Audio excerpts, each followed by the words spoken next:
Your daily journey with God. March 14th, your finest hour. I take pleasure in infirmities, in reproaches, in needs, in persecutions, in distresses, for Christ's sake. 2 Corinthians 12, verse 10.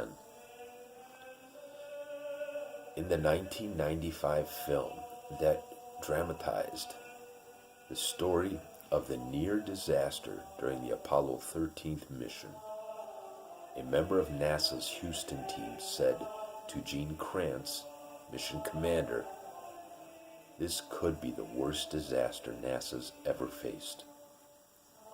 Kranz replied, "With all due respect, sir, I believe this is going to be our finest hour."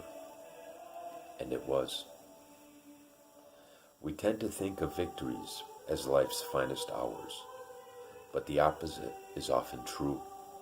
Trials and tribulations call forth faith, perseverance, prayer, and creativity in ways that victory never will. As we move closer to Christ's return, persecution of believers will increase. Whether during persecution for our faith or in any kind of tribulation we experience, the Christian can have his or her finest hour by God's grace.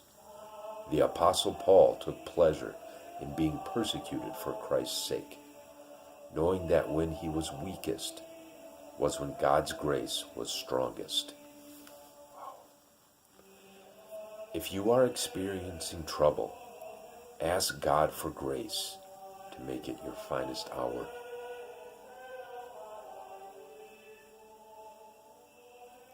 The weakness of man sets the stage for the display of God's strength. That's a quote by Janet Wise.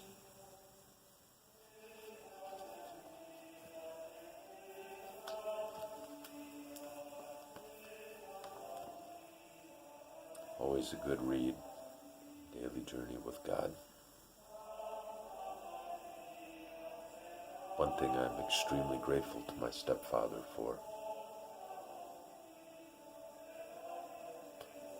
He gave me this book.